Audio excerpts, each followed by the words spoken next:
Welcome back, everyone. Today we're going to be going over how I installed this under and over cabinet lighting in my kitchen. So let's just start off very simply with some of the tools you're going to need. A wire stripper. I use some scalpels to also help strip the wire. The wire that I'm using is supposed to be, let's just say, highly rated for all sorts of environments, so indoors will be no problem. It has a white jacket around the two single insulated wires, and getting that white jacket off is easier with a couple scalpels. Don't cut yourself.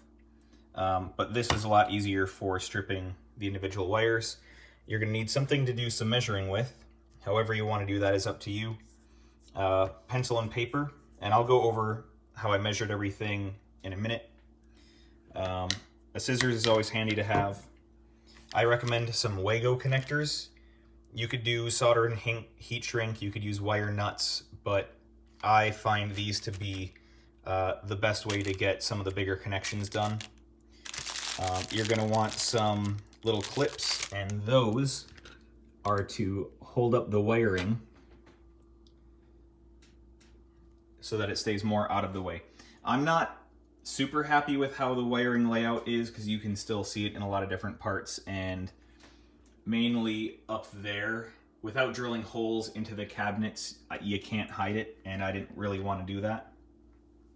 You're also going to need a soldering iron and an extension cord for your soldering iron if it doesn't have a long enough cord to reach on top of the cabinets. You can use solderless connectors for this LED tape, but I prefer to solder. You can choose. And with that, you're going to need some solder. And another thing I found handy, to pre-tin the leads, I have a piece of metal here to weight down the wires. That way you can see some of the burn marks there. You can pre-tin your wires before you connect them to the LED tape, which is, I would say, absolutely necessary. Do not fail to tin your wires before you connect them, otherwise it's going to take too long and you could overheat the tape or burn into your cabinets. So some of the other things you're going to need is a power supply. This one is 120 watts. You can just barely see upside down some of the ratings, and I'll have all the information for this stuff in the description. Here you can see I'm using the Wago connectors to connect to the dimmer. These are fully dimmable. Now the dimming does not go down to 0, but they dim really, really well. And then pretty much the last thing you need is, at least something that I want, is a remote controlled relay, which is controlled by this switch.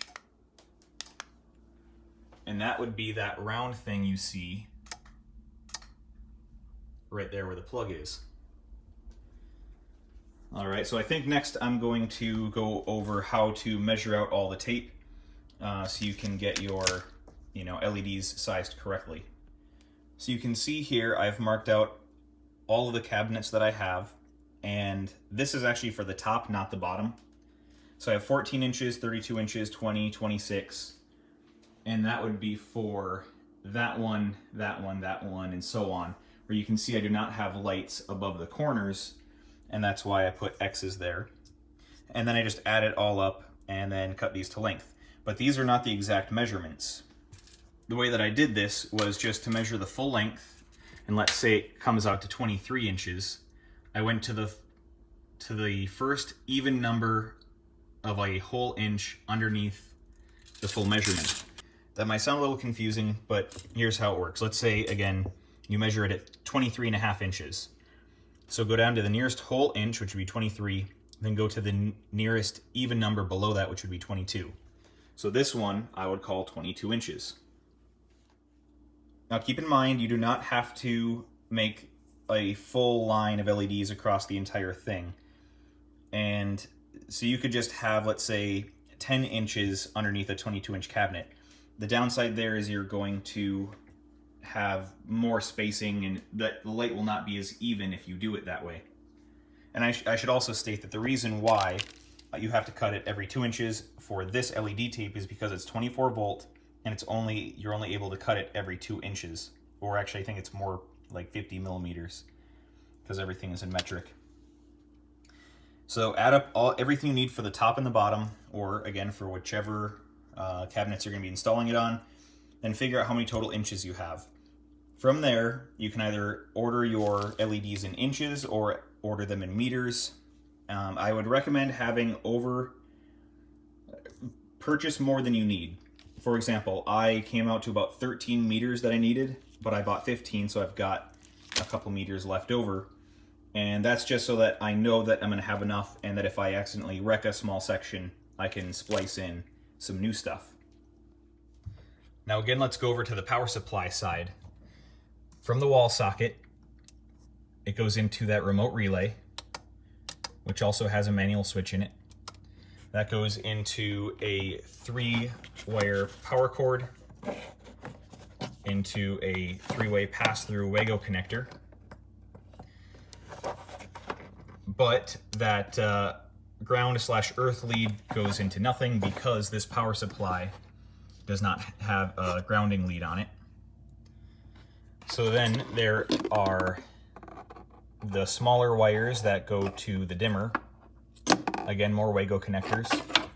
And then up top here is where all the messy magic happens. These are the 5-in-1 Wago connectors, where I have the big lead from the power supply going into the middle, and then each of the other runs are going off the edge. The furthest runs are closer to the center, and the shortest runs are on the outside, and that's just to try and balance out any resistive losses here. It's going to be minimal, but it's one of those best practice things. And then over here, you can see how I've jumped the wires. I just jump them from one right across to the other. The other option is to drill a hole through this part of the cabinet, but getting a drill in there in that tight of a space is going to be difficult, and this is, it's faster, easier, and it's non-permanent. This doesn't damage anything long-term. I do have to drill one hole over here, or I should say I did have to drill one hole over here to get that power lead through, but I believe that's the only drilling I had to do. You'll see a lead pass under here, and that's to get lighting to the underside of the cabinet, as well as a lead over here. So the way that I have this divvied up is that this one and that one are on their own lead. From here all the way around is on its own lead, and that's a very long run to do, but that's why I chose 24 volt LEDs instead of 12 volt LEDs, because they can just handle those longer runs just a little bit better. From this cabinet and on this way is on its own, and then from that center one all the way around is on its own. So there's 4 separate LED circuits all common into the main output of the LEDs. So let's also just take our lovely hoppy meter here, and let's see what we got for actual power usage now that the whole thing is done. All right, we are at full power here, and we are drawing just under an amp. We're at 115 watts, which is not too bad because this is, again, a 120 watt power supply. But that's 120 watts output, not 120 watts input. And now we are at the lowest setting, and we're drawing only 3.1 watts. So this thing is virtually free to run at its minimum setting, but it's not too useful unless it's, really early in the morning or at night. So I will usually have this thing in kind of a middle setting, and when we're doing that, we're about 40 watts. So let's do a quick cost analysis. If you pay 12 cents per kilowatt hour and you have these lights on for 1.5 hours per day, then the math works out to about $5 a year, and that's if you're at maximum power. It'll be slightly more than that if you run them for longer, or if your cost is more, if you pay more than 12 cents per kilowatt hour, and it'll be less if you're running this at a lower power level. So it's really not that bad as far as cost goes. I don't think it'd be you wouldn't probably notice that in your electricity bill compared to just a couple light bulbs in the center of the room, but the quality of the light is just so much nicer. So that's really all there is to it. Measure, stick it down, solder it. Measuring and sticking these LEDs down does not take very long at all. The hardest thing, the absolute hardest thing, is soldering. That takes forever. And that's the reason why I haven't gotten this project done until now. When I bought this house back in, well, I should say I moved in mid-September, and I didn't even move all my stuff in yet, and I was already most of the way done with this project. But then after I moved my stuff in and I got busy with a whole bunch of other stuff, you know, real life happens. It's just gotten delayed and delayed, and I've just, you know, been chipping away at it little by little, because that soldering takes a very long time to do.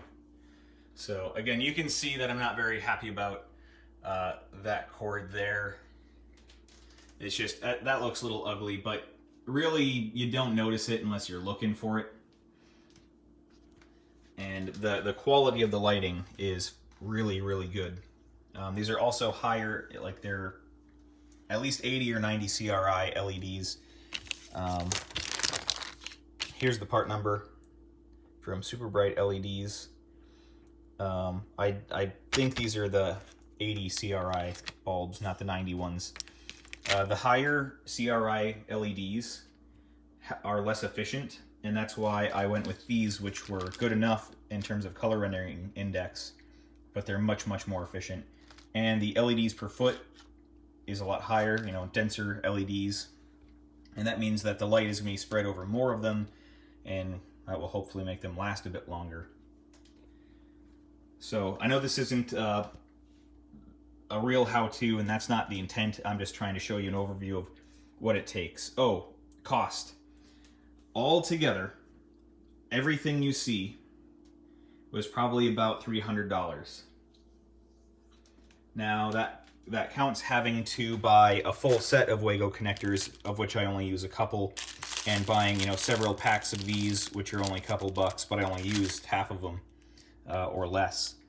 Also buying, you know, more LEDs than I need, that sort of thing will drive cost up. The biggest expense, like the biggest single expense, was the power supply. Do not cheap out on your power supply. I would say don't cheap out on your wiring, and do not cheap out on your LEDs. You can do this whole thing for under $100 if you buy a cheap power supply, buy cheap LEDs, and really cheap wiring.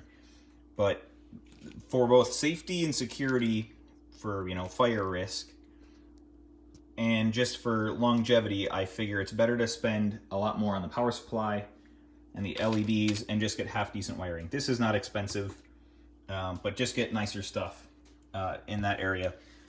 And these, I should say, are, I think, the Chinese knockoff Wago connectors, not the name brand ones. Especially these. I don't think Wago actually makes that style. But these are not as important as the rest of the system. Another note is overrate your power supply. If your calculations come out based on your, you know, watts per foot of this, and then how many feet you have, and let's say that it comes out to 100 watts that you're going to be drawing, go at minimum 120 watt power supply, probably 150 watts. You don't want to stress out the power supply. It will not last as long. So at this point, I'm pretty much rambling. I figure if you guys have any questions or want any more info about this, feel free to ask in the comments. This is a real simple job. It just is a little bit time consuming. So until next time, see ya.